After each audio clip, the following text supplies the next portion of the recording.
Di 20k subscriber channel Novel Official, akan adakan giveaway untuk satu orang pemenang.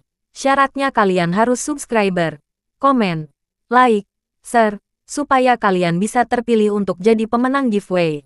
Semoga beruntung bosku. Selamat datang di channel Novel Official. Sebelum kalian mendengarkan novel lelaki yang tak terlihat kaya, jangan lupa like, share, dan subbreaker kalau tidak kusentil jantung kalian hehehehe. Tanpa lama-lama lagi langsung saja kita masuk di alur cerita novelnya.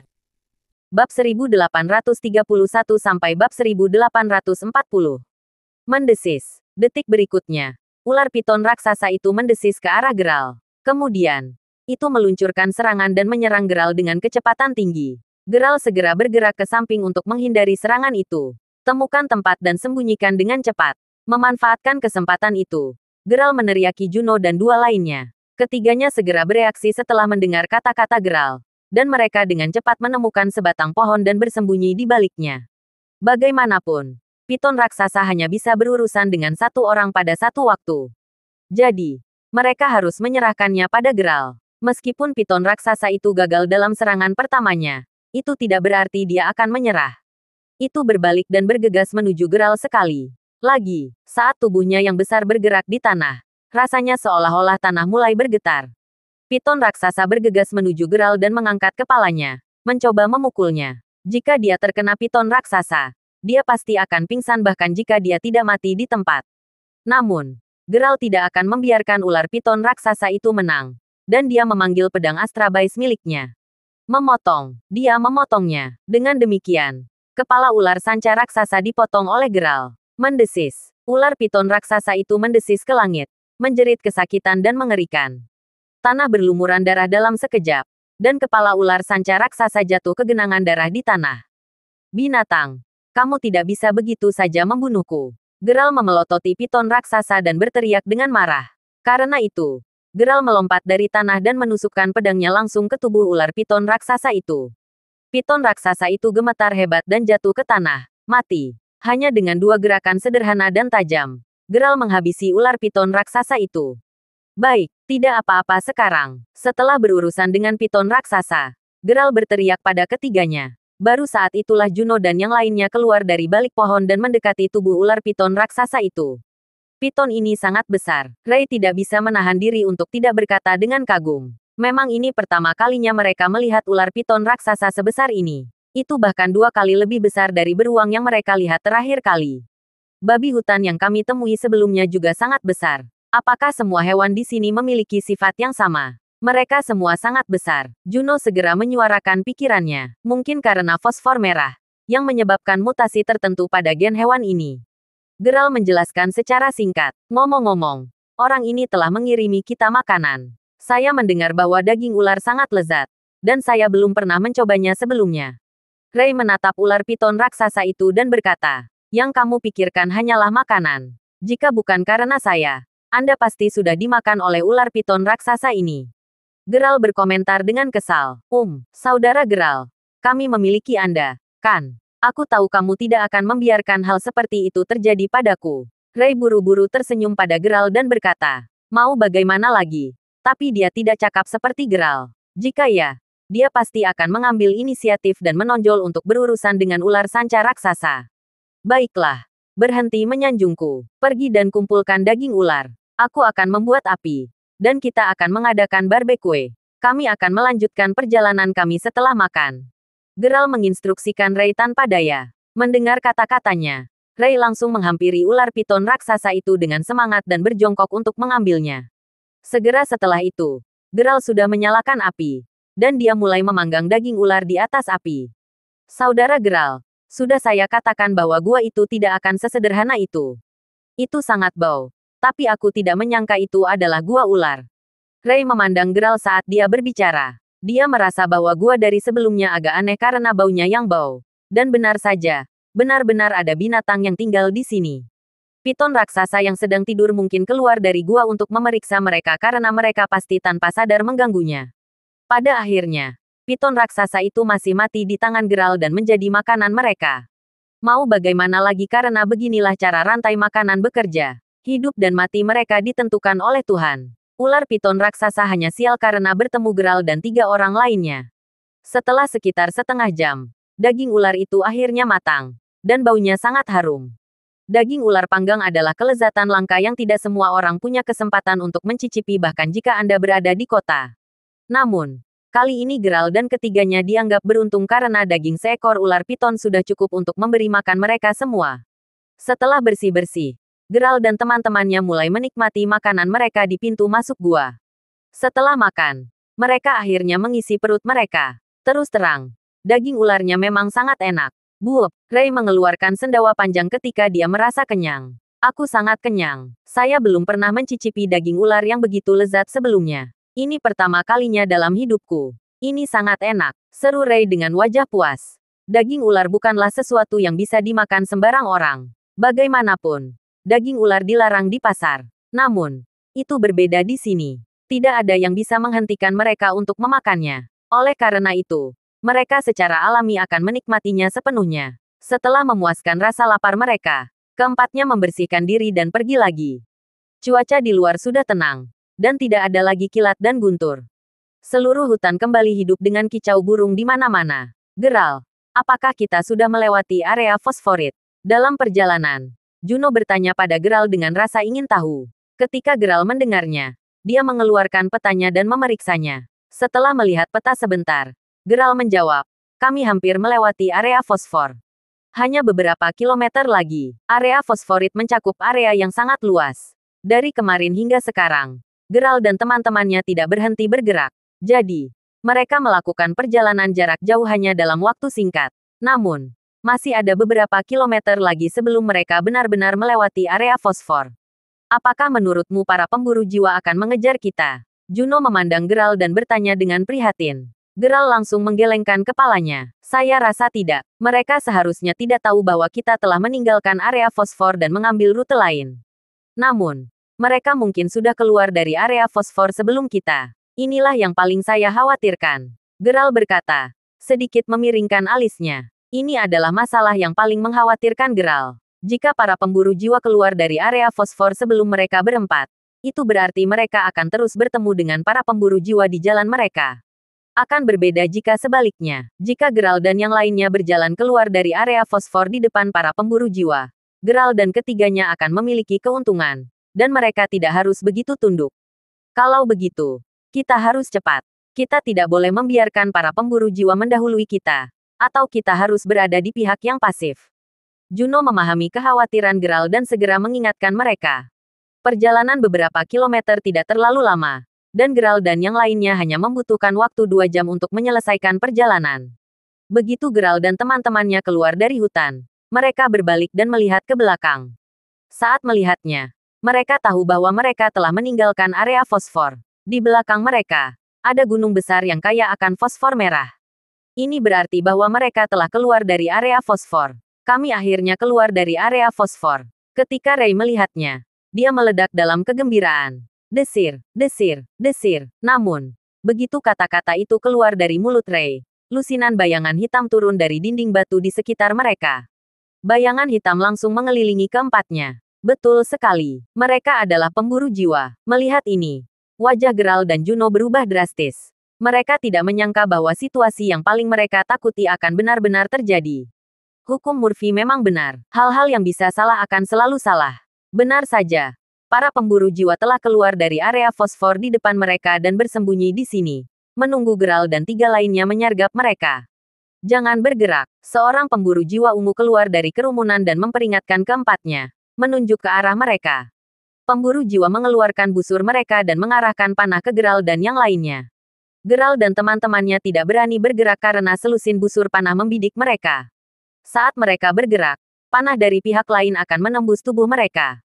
Itu tidak berguna bahkan ketika Geralt sangat kuat karena Ray dan Yersa bersama mereka. Dia harus mempertimbangkan keselamatan mereka juga daripada hanya berpikir untuk memastikan keselamatannya sendiri. Pergi dan ikat mereka. Tak lama setelah itu, pemburu jiwa ungu memerintahkan orang-orang di sampingnya dengan tegas. Beberapa pemburu jiwa hitam maju dengan tali dan mengikat Geralt dan 3 lainnya dengan erat. Ayo bawa mereka kembali ke perkemahan untuk melihat pemimpinnya. Setelah mengikat mereka, pemburu jiwa ungu memerintahkan lagi. Dan mereka membawa keempatnya pergi. Sekitar 10 menit kemudian, mereka tiba di sebuah perkemahan besar. Perkemahan ini adalah markas para pemburu jiwa. Pemburu jiwa ungu membawa mereka berempat ke tenda pemimpin segera. Pemimpin, saya ingin melaporkan kepada Anda bahwa kami telah menangkap 4 orang dan membawa mereka kembali. Mereka sedang menunggu di luar tenda. Menunggumu memutuskan hukuman mereka. Ungu melapor kepada pria berjubah di tenda. Mendengar berita itu, wajah pria berjubah itu langsung berubah. Bawa mereka masuk. Kemudian, mereka mendengar perintah pria itu. Begitu dia mengatakan itu, pemburu jiwa ungu berjalan keluar dari tenda dan menyeret keempatnya ke dalam. Begitu masuk, mereka berempat berdiri di depan pria berjubah itu. Pria itu menatap mereka. Jadi, kamu adalah orang-orang yang terus mengganggu kami.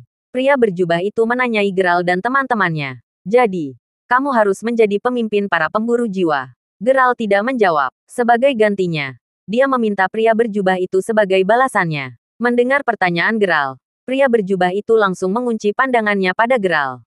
Mereka menatap mata satu sama lain. Tidak ada yang mau menyerah.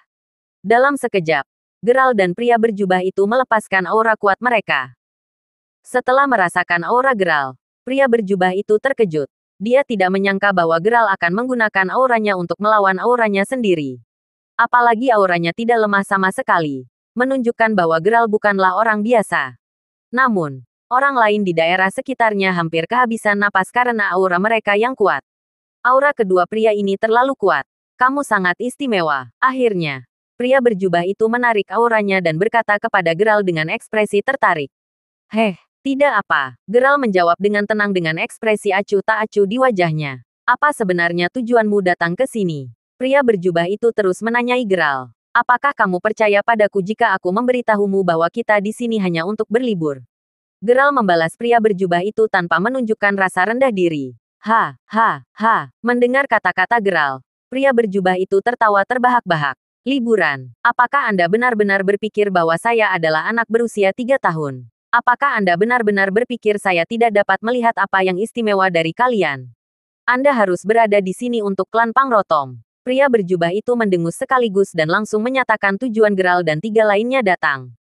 Karena itu, pria berjubah itu mengangkat tangannya dan menjentikkan jarinya. Segera, pemburu jiwa ungu masuk, membawa buku dan peta di tangannya. Pemburu jiwa ungu menyerahkan 2 hal itu kepada pria berjubah itu. Melihat ini, wajah Geralt dan yang lainnya menjadi muram. Mereka tahu bahwa rahasia mereka tidak dapat disembunyikan lagi. Mereka telah sepenuhnya ditemukan. Mengapa? Apakah Anda masih berencana untuk bertindak bodoh di depan saya? Kamu pasti di sini untuk klan Pangrotom. Pria berjubah itu menatap Geralt dengan dingin dan berkata, karena kamu sudah mengetahuinya, kami tidak punya hal lain untuk dikatakan. Jadi apa yang kamu mau? Geralt tidak berusaha menyembunyikannya lagi. Dan dia menanyai pria berjubah itu dengan lugas. Terus terang, organisasi yang satu ini sama sekali bukan masalah bagi Geralt. Dia bisa dengan mudah membunuh mereka semua. Namun, Geralt harus memperhitungkan Ray dan Yersa. Dan itulah sebabnya dia tidak bergerak. Aku tahu kamu bisa membaca peta ini. Saya harap Anda dapat bekerja sama dengan kami untuk mencari klan Pangrotom. Dengan begitu, aku akan menyelamatkan nyawamu. Ini adalah tawaran yang bagus. Pria berjubah itu mengusulkan idenya langsung ke Geralt. Bagaimana jika aku tidak setuju? Geralt menjawab dengan acuh tak acuh. Kamu tidak setuju? Hah, apakah Anda pikir Anda punya ruang untuk tawar-menawar dengan saya? Pria berjubah itu mencibir. Begitu dia mengatakan itu, beberapa pemburu jiwa masuk, mengarahkan busur mereka ke Geralt dan teman-temannya. Geralt tahu bahwa pria berjubah itu berusaha menekannya dengan paksa. Baik, saya bisa bekerja dengan Anda. Namun, Anda tidak dapat memiliki pemikiran tentang kami. Dan Anda harus mengembalikan semua barang kami kepada kami. Setelah jeda, Geralt setuju dan menceritakan kondisinya. Tentu saja, tak masalah. Selama kalian bekerja sama dengan kami tidak akan melakukan apapun pada kalian. Pria berjubah itu segera menyetujuinya. Segera setelah itu, pria berjubah itu mengembalikan barang-barang mereka kepada mereka berempat. Sebenarnya, yang paling penting masih peta Geralt. Peta yang diberikan Master Cinder kepada Geralt adalah kunci untuk menemukan jalan masuk menuju klan Pangrotom. Lebih penting lagi, Geralt adalah satu-satunya yang bisa menguraikan peta. Setelah berkemas, Geralt dan teman-temannya berangkat dengan selusin pemburu jiwa. Saudara Geralt, apa yang harus kita lakukan sekarang? Apakah kita benar-benar membawa mereka ke klan Pangrotom? Dalam perjalanan, Ray berbisik kepada Geralt. Jangan khawatir, kami akan melihat bagaimana kelanjutannya. Kalian coba cari kesempatan untuk kabur dulu. Serahkan mereka padaku. Geralt memandang Juno dan dua lainnya saat dia mengingatkan mereka. Mereka mengangguk. Geralt, pemimpin para pemburu jiwa tidaklah lemah. Anda harus berhati-hati. Juno mengingatkan Geralt sekali lagi. Geralt sangat sadar. Dilihat dari duel sebelumnya antara dia dan pria itu. Geralt tahu bahwa kekuatan pria itu tidak lemah. Dia memang bermasalah. Tapi bukan berarti Geralt bukan lawannya. Iya, jangan khawatir. Aku akan berhati-hati. Geralt memandang Juno dan mengangguk. Pria berjubah itu datang untuk klan Pangrotom. Jadi, Geralt tentu tidak akan membiarkan dia mendapatkan apa yang dia inginkan dengan mudah.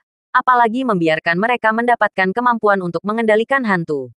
Segera, mereka tiba di tepi jurang. Hanya ada satu jembatan kayu di ngarai. Dan strukturnya terlihat sangat goyah. Hanya dengan melihatnya, Anda akan tahu bahwa itu tidak aman. Namun, Geralt dan yang lainnya tidak punya jalan kembali. Ini adalah satu-satunya jalan untuk memasuki tempat paling feminin. Itu adalah jalan yang harus mereka ambil bagaimanapun caranya. Geralt dan 3 orang lainnya berdiri di dekat jembatan dan memandang ke seberang puncak gunung. Jarak antara ngarai harus setidaknya 100 meter lebarnya. Dan berangin. Itu tidak akan mudah. Geralt berseru. Ada apa? Geralt, apa yang kau khawatirkan? Ketika Juno mendengarnya, dia langsung bertanya pada Geralt dengan bingung. Jembatan kayu ini tidak mudah untuk diseberangi. Geralt berkata tegas dengan wajah serius. Saat itu, pria berjubah dan beberapa pemburu jiwa berjalan ke arah mereka.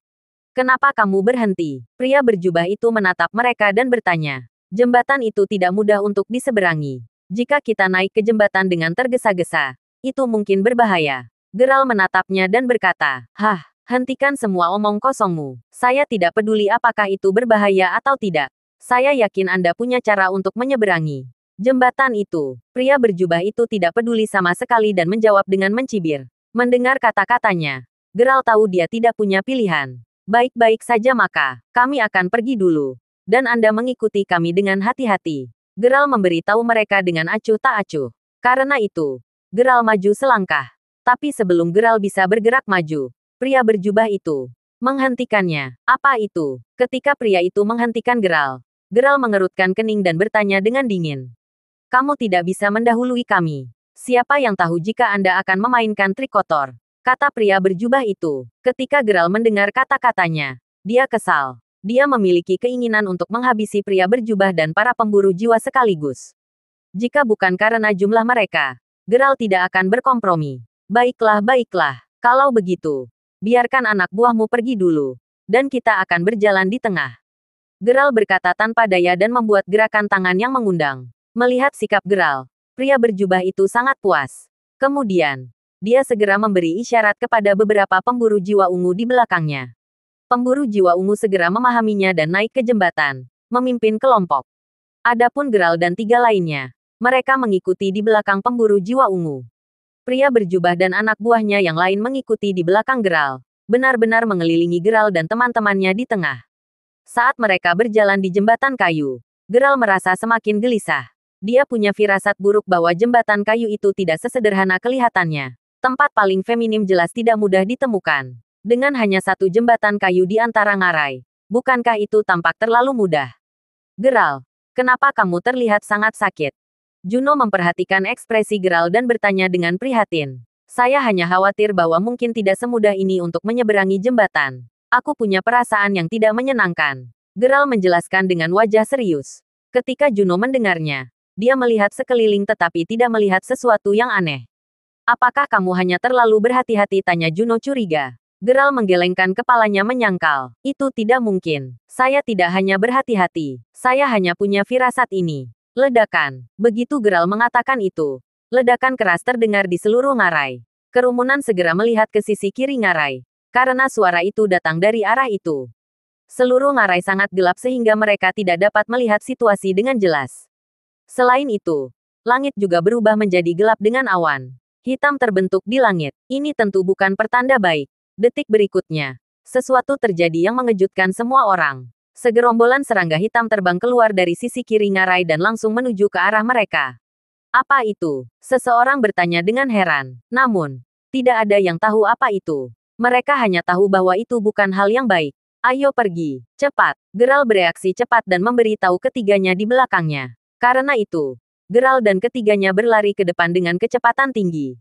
Namun, itu tidak sesederhana kelihatannya. Beberapa pemburu jiwa ungu di depan mereka tiba-tiba dihancurkan sampai mati oleh batu yang jatuh dari gunung. Dan batu-batu itu menghalangi jalan mereka secara langsung.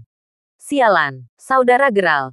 Jalannya terhalang. Apa yang harus kita lakukan sekarang? Melihat ini, Ray bertanya kepada Geralt dengan kaget. Saat ini, kedua ujung jalan terhalang oleh batu. Dan Geralt dan yang lainnya tidak punya tempat lain untuk dituju. Tidak hanya itu, mereka juga harus menghadapi segerombolan serangga terbang. Geralt berbalik dan melihat ke belakang. Pemburu jiwa sudah mengeluarkan busur mereka untuk menyerang serangga. Namun, bagaimana mungkin busur mereka menangani serangga? Mereka hanya membuang-buang energi mereka. Setelah itu, tangisan kesengsaraan dan jeritan terdengar. Jeritan bergema di seluruh ngarai. Beberapa pemburu jiwa dikelilingi oleh serangga. Dan hanya dalam beberapa menit, mereka sudah berubah menjadi tumpukan tulang. Melihat ini, semua orang terkejut. Ray, keluarkan pakaian di tasmu. Tiba-tiba Ray teringat sesuatu dan segera menginstruksikan Ray yang ada di belakangnya. Ray bereaksi dengan cepat dan mengeluarkan sepotong pakaian, memberikannya kepada Geralt. Kemudian, Geralt mengeluarkan korek api dari sakunya dan membakar pakaian itu. Semua serangga takut api. Itulah mengapa Geralt melakukan ini. Ikuti aku, Geralt berkata kepada Ray dan para gadis. Kemudian, Geralt dan tiga lainnya berbaris maju. Geralt terus melambaikan pakaian yang terbakar di tangannya saat dia memimpin. Seperti yang diharapkan, itu berhasil. Dan serangga tidak berani mendekati mereka berempat dan malah pergi ke pemburu jiwa. Ketika pria berjubah melihat tindakan Geralt, dia bereaksi dengan cepat dan memerintahkan anak buahnya untuk menyalakan obor atau pakaian. Jepret, suara pecah yang renyah terdengar, dan jembatan kayu itu pecah tanpa ampun. Dalam sekejap, semua orang jatuh ke jurang yang dalam di ngarai. Teriakan, jeritan, dan jeritan terdengar di ngarai. Suara itu bergema di ngarai untuk waktu yang lama sebelum menghilang sepenuhnya. Pada saat itu, Geralt dan teman-temannya langsung jatuh ke sungai ngarai bersama. Untungnya, dasar ngarai bukanlah tanah, melainkan sungai. Kalau tidak, mereka pasti sudah jatuh ke kematian mereka. Namun demikian, air sungai ini sangat menusuk tulang. Geralt dengan cepat menemukan Juno dan yang lainnya dan membawa mereka ke tepi sungai satu persatu. Ray benar-benar tidak sadarkan diri. Sepertinya dia pingsan karena takut. Setelah susah payah berenang, Geralt, Juno, dan Yarsa akhirnya berhasil menyeret Ray ke tepi sungai. Keempatnya tergeletak di tepi sungai. Setelah menarik napas, Geralt segera bereaksi. Cepat, kita seharusnya tidak beristirahat di sini. Kita harus meninggalkan tempat ini sekarang dan mencari tempat untuk membuat api untuk menghangatkan tubuh kita. Geralt mengingatkan Juno dan Yarsa. Air sungai sangat menusuk tulang, sehingga suhu tubuh mereka akan turun drastis. Jika mereka menundanya lebih jauh, mereka akan terkena hipotermia. Dan ketika itu terjadi, mereka akan benar-benar berada dalam masalah besar. Karena itu, Geralt mengangkat Ray dan meninggalkan tepi sungai bersama Juno dan Yarsa. Keempatnya datang ke area terbuka, dan Geralt menurunkan Ray. Kalian tunggu aku di sini. Aku akan pergi mencari kayu bakar. Geralt menginstruksikan mereka dan berjalan ke hutan dengan cepat. Geralt kembali setelah beberapa saat dengan beberapa kayu bakar. Kemudian, dia membuat api. Lepaskan pakaianmu. Kami akan mengeringkan pakaian terlebih dahulu. Kita akan masuk angin jika terus memakainya. Geralt berkata kepada Juno dan Yarsa. Juno dan Yarsa tidak setuju. Mereka tidak bisa begitu peduli sekarang. Lebih penting untuk tetap hidup. Mereka tidak akan peduli apakah itu memalukan atau tidak sekarang. Mengikuti instruksi Geralt, keempatnya menanggalkan pakaian mereka dan mengeringkannya di dekat api. Sementara itu, Geralt mengeluarkan 2 potong pakaian dari tas Ray dan menyerahkannya kepada Juno dan Yarsa. Bagaimanapun, mereka adalah perempuan. Dia harus merawat mereka dengan baik. Secara kebetulan, Geralt merasa bentuk tubuh Yarsa tidak lebih buruk dari Juno. Tapi sekarang, Geralt sedang tidak ingin peduli tentang itu. Setelah sekitar setengah jam, pakaian mereka akhirnya kering. Jadi mereka memakainya kembali. Ada apa dengan Ray? Yarsa melirik Ray dan bertanya pada Geralt. Dia mungkin hanya pingsan karena takut. Dia akan baik-baik saja. Geralt menjelaskan secara singkat. Geralt baru saja memeriksa detak jantung dan denyut nadi Ray dan memastikan bahwa semuanya normal. Jadi, ini pasti berarti dia pingsan karena ketakutan. Mendengar jawaban Geralt, Juno dan Yarsa merasa lega. Geralt, Kau benar, benar-benar ada masalah dengan jembatan kayu itu. Saat mereka duduk bersama dengan tenang, Juno berkata kepada Geralt dengan rasa takut yang tersisa. Rasanya aneh sejak awal. Pikirkan tentang itu. Tempat paling feminin seharusnya tidak semudah ini ditemukan. Bagaimana bisa ada jembatan kayu yang begitu mudah diseberangi di antara ngarai? Geralt berkata kepada gadis-gadis itu. Ngomong-ngomong, apa-apaan itu tadi? Mereka sangat menakutkan, tanya Yersa. Jantungnya masih berpacu ketakutan. Geralt dan Juno menggelengkan kepala secara bersamaan. Mereka juga tidak tahu. Saya tidak tahu. Bagaimanapun, serangga itu pasti tidak sesederhana itu. Mereka memakan manusia. Lihat bagaimana pemburu jiwa dimakan dan berubah menjadi tulang putih dalam hitungan detik. Geralt berkata dalam retrospeksi. Sekarang Geralt menyebutkannya. Juno dan dua lainnya langsung merinding. Tidak bisa dipungkiri bahwa apa yang baru saja mereka saksikan memang sangat mengerikan. Manusia hidup telah berubah menjadi tumpukan tulang putih. Itu benar-benar mengerikan. Untungnya, mereka akhirnya keluar dari bahaya. Saat itu, Ray sadar kembali. Ray, kamu sudah bangun. Melihat Ray terbangun, Geralt menatapnya dan berkata, Kakak Geralt, Nona Zon, apakah kita sudah mati? Tanya Ray bingung sambil menatap Geralt dan Juno. Menamparkan. Ketika Geralt mendengar itu, dia menamparkan Ray di belakang kepalanya. Merasa agak kesal. Apa yang kamu bicarakan? Kita semua hidup dan sehat. Sadarlah sudah. Geralt memelototi Ray dan mengucapkan kata demi kata. Dari situ, Ray benar-benar sadar. Bagus sekali. Saudara Geralt, kami baik-baik saja sekarang. Itu sangat luar biasa. Begitu dia sadar dan tahu bahwa dia baik-baik saja, Ray memeluk Geralt dengan erat sambil berteriak kegirangan. Dia ketakutan setengah mati karena dia jatuh dari tempat yang begitu tinggi. Itulah mengapa dia pingsan. Berpikir dia akan mati begitu saja. Tapi sekarang dia tahu dia baik-baik saja. Dia sangat gembira. Bisakah kamu menjadi lebih seperti orang dewasa? Kenapa kamu bertingkah seperti gadis kecil padahal sebenarnya kamu sudah dewasa? Kamu bahkan tidak seberani Yersa. Geralt menegurnya dengan ekspresi kesal di wajahnya. Lihat saja murid Juno, Yersa. Dia baik-baik saja. Dia bahkan tidak menunjukkan sedikit pun rasa takut dan sangat tenang. Di sisi lain, lihatlah Ray. Perbedaan antara keduanya sangat jelas. Ketika Ray dikritik oleh Geralt, dia menjadi malu. Yersa dan Juno, yang duduk di samping mereka, memperhatikan dan mencibir. Ngomong-ngomong, saudara Geralt, mengapa jembatan kayu itu putus? Sekarang, Ray menatap Geralt dengan bingung dan bertanya. Karena ada terlalu banyak orang di jembatan tadi. Itu sebabnya struktur jembatan melemah. Selain itu, kedua ujung jembatan terkena batu. Dan itulah sebabnya jembatan itu putus. Geralt menjelaskan secara singkat. Bagaimanapun, kita harus menganggap diri kita beruntung. Jika bukan karena itu, kita akan terjebak di jembatan dan akhirnya menjadi makanan serangga. Geralt tidak lupa untuk menekankan hal itu. Memang, mereka tidak punya tempat untuk melarikan diri saat itu. Jika jembatan kayu tidak rusak, Geralt dan tiga lainnya harus menghadapi serangga pemakan manusia. Dan mereka mungkin telah berubah menjadi tulang putih, seperti para pemburu jiwa.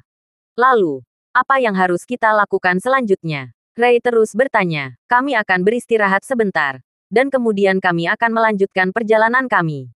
Pasti ada rute lain untuk melewati tempat ini, kata Geralt langsung. Mendengar apa yang dia katakan, Ray dan para gadis tidak keberatan. Mereka selalu mengikuti perintah Geralt. Bagaimanapun, mereka hanya bisa aman ketika mereka bersama Geralt. Setelah setengah jam istirahat, mereka berempat berangkat lagi. Tapi kali ini, itu lebih baik karena mereka akhirnya menyingkirkan para pemburu jiwa. Dengan begitu, tidak akan ada hambatan di depan mereka. Mereka bertanya-tanya apa yang terjadi pada pria berjubah dan anak buahnya. Keempatnya berangkat lagi. Jalur yang mereka ambil dianggap mudah karena merupakan tanah datar. Jadi tidak ada bahaya. Keempatnya telah berjalan sangat jauh tanpa disadari. Mereka telah melewati dua bukit dan mencapai bukit lain. Melihat langit mulai gelap, Geralt dan teman-temannya mencari tempat untuk beristirahat. Tepat pada saat itu, sebuah cahaya menarik perhatian mereka. Saudara Geralt, lihat, ada rumah. Ray memiliki mata yang tajam. Jadi dia langsung melihatnya dan berteriak pada Geralt. Geralt dan gadis-gadis itu melihat ke arah. Benar saja, itu adalah sebuah rumah. Dan ada asap yang keluar dari cerobong asap. Ini sangat mengejutkan mereka. Mereka tidak pernah berpikir bahwa akan ada seseorang yang tinggal di hutan yang dalam. Itu agak sulit dipercaya. Tanpa ragu-ragu, mereka berjalan menuju rumah yang berada di dasar lembah. Saat mereka sampai di sana, hari sudah sangat gelap. Ketukan, ketukan, ketukan. Gerald berdiri di pintu dan mengetuknya. Setelah beberapa saat, pintu kayu dibuka. Ketika pintu terbuka, seorang lelaki tua muncul di depan mereka. Orang tua, bisakah kamu membiarkan kami bermalam di tempatmu? Gerald tersenyum dan bertanya pada lelaki tua itu. Lelaki tua itu melirik Gerald dan memandang Juno dan Yersa, yang berada di belakang Gerald. Baru kemudian dia mengangguk halus. Tentu. Masuk. Karena itu, Gerald dan 3 lainnya memasuki rumah bersama lelaki tua itu. Mereka tidak lupa menutup pintu dengan benar. Gerald dan yang lainnya sangat senang. Mereka khawatir lelaki tua itu mungkin tidak setuju untuk membiarkan mereka masuk sekarang. Begitu masuk, mereka berempat masuk ke kamar. Silahkan duduk. Orang tua itu mengeluarkan 4 kursi untuk mereka. Dan mereka duduk. Terima kasih, Pak Tua. Gerald tersenyum dan berterima kasih kepada lelaki tua itu dengan cepat. Mendengar apa yang dikatakan Gerald, 3 lainnya dengan cepat berterima kasih kepada lelaki tua itu juga. Kamu pasti belum makan, kan? Orang tua itu tidak peduli dengan ucapan terima kasih mereka dan malah meminta mereka dengan tenang. Mendengar kata-katanya, Gerald dan teman-temannya mengangguk dengan sedikit malu. Mereka memang sangat lapar, dan mereka belum makan apapun selama 1 hari penuh. Kemudian, lelaki tua itu menyajikan makanan dan teh untuk mereka. Tidak ada yang enak, hanya hidangan ini. Kamu bisa memilikinya, kata lelaki tua itu kepada mereka sambil menyajikan makanan di atas meja. Tidak apa-apa, Pak Tua. Kami sangat berterima kasih atas makanan yang Anda berikan kepada kami, kata Gerald segera. Sudah cukup baik bahwa dia bersedia memberi mereka makanan. Mereka tidak akan berani pilih-pilih. Tak lama kemudian, mereka mulai makan. Karena mereka sangat lapar, semuanya terasa sangat enak. Setelah melahap makanan, mereka akhirnya kenyang. Buup, Ray bertingkah seperti biasanya. Mengeluarkan sendawa panjang saat dia kenyang. Orang tua, mengapa kamu tinggal di sini sendirian? Gerald bertanya pada lelaki tua itu. Orang tua itu sedang mengerjakan sesuatu sambil duduk. Dia sepertinya sedang menenun sesuatu dengan bambu. Aku sudah tinggal di sini sejak aku masih muda. Orang tua itu memberi Gerald jawaban sederhana. Bagaimana kami harus memanggilmu? Pak Tua, tanya Gerald. Bets, orang tua itu hanya memberi tahu mereka nama keluarganya. Senang bertemu dengan Anda, Tuan Bets. Saya Gerald Crawford. Terima kasih telah mengizinkan kami tinggal di sini malam ini. Gerald dengan cepat menyapa lelaki tua itu dan mengucapkan terima kasih. Apa yang kalian lakukan di sini? Mer Bets melihat mereka berempat dan bertanya. Gerald dan 3 lainnya dikejutkan oleh pertanyaannya. Hehe, Tuan Bets. Kami datang ke sini hanya untuk perjalanan santai. Tetapi kami tersesat. Gerald menjelaskan kepada Pak Bets sambil tersenyum. Waktu luang, anak muda. Kamu pasti menganggapku bodoh. Mer Bets meragukan kata-katanya dan menegur Gerald. Sekarang, Gerald dan ketiganya bahkan lebih terkejut. Mereka tidak menyangka bahwa Tuan Bets benar-benar tahu bahwa mereka menyembunyikan sesuatu. Bapak, Bets. Kenapa kamu? Tanya Gerald. Pura-pura menatap Mer Bets dengan ragu. Anak muda. Saya telah menjalani setengah dari hidup saya. Anda tidak bisa berbohong kepada saya. Anda tidak di sini untuk bersantai. Anda di sini untuk mencari wilayah klan Pangrotom. Selanjutnya, Pak Bets menyatakan tujuan mereka datang ke sini secara terbuka. Apa? Wajah mereka segera berubah. Menunjukkan kejutan besar. Bapak, Bets. Bagaimana kamu mengetahuinya? Gerald bertanya dengan rasa ingin tahu. Meskipun Mer Bets tahu tujuan mereka datang ke sini, Gerald tidak merasakan permusuhan darinya. Hehe, tempat ini bukan objek wisata. Orang-orang datang ke sini hanya untuk satu hal, dan itu untuk mencari wilayah klan Pangrotom. Mer Bets memberitahu mereka terus terang. Gerald dan teman-temannya tercengang. Mereka tidak pernah menyangka bahwa Tuan Bets akan begitu jeli. Karena kamu telah menemukannya, aku tidak akan menyembunyikannya darimu lagi. Betul sekali. Kami di sini untuk mencari wilayah klan Pangrotom. Gerald tidak menyembunyikannya lagi dan mengakuinya secara terbuka. Tidak ada gunanya bersembunyi dan berdebat jika rahasia Anda sudah ditemukan. Anak muda, wilayah klan Pangrotom bukanlah tempat yang bisa dikunjungi siapapun. Saya menyarankan Anda untuk kembali ke tempat Anda. Mer Bets dengan ramah mengingatkan mereka. Mereka sedikit terkejut ketika mendengar itu. Kenapa kamu bilang begitu? Gerald bertanya dengan ragu. Hehe, ada banyak orang sepertimu yang datang ke sini untuk mencari wilayah klan Pangrotom. Tetapi pada akhirnya, tidak ada yang kembali hidup-hidup. Jadi, saya mengatakan ini demi Anda. Baru berangkat besok pagi. Mer Bets tersenyum ketika dia mengingatkan mereka lagi. Bapak, Bets. Kami bukan orang biasa. Selain itu, kami datang dengan misi untuk menyelamatkan dunia. Geralt menjelaskan kepada Merbets. Ha, ha, ha. Mendengar kata-kata Geralt, Pak Bets tertawa terbahak-bahak, dan tawanya penuh ejekan. Anak muda, jangan katakan hal seperti itu. Mereka yang datang ke sini juga mengatakan itu. Tapi apa gunanya itu? Mereka masih mati di sini pada akhirnya. Bets mengucapkan, sama sekali mengabaikan apa yang dikatakan Geralt. Dari apa yang dia katakan, sepertinya Pak Bets telah bertemu banyak orang. Selain itu, kematian mereka mungkin terkait dengannya. Ini adalah hutan tua yang dalam, dan dia tinggal di sini sendirian. Ini saja sudah sangat aneh dan sulit dipercaya. Bapak, Bets, apakah kamu tahu lokasi wilayah klan Pangrotom? Setelah jeda, Geralt memandang Tuan Bets dan bertanya. Setelah ditanyai pertanyaan itu, Tuan Bets mengangkat kepalanya dan menatap Geralt. Setelah saling menatap selama beberapa detik, Pak Bets membuka mulutnya. Maafkan saya, aku tidak tahu di mana itu. Mendengar kata-katanya, Geralt tidak mendesaknya lebih jauh. Namun, Geralt dapat melihat bahwa Tuan Bets mungkin mengetahui lokasi wilayah klan Pangrotom. Dia hanya menolak untuk memberitahu mereka. Terima kasih sudah mendengarkan novel lelaki yang tak terlihat kaya. Sampai jumpa di novel selanjutnya.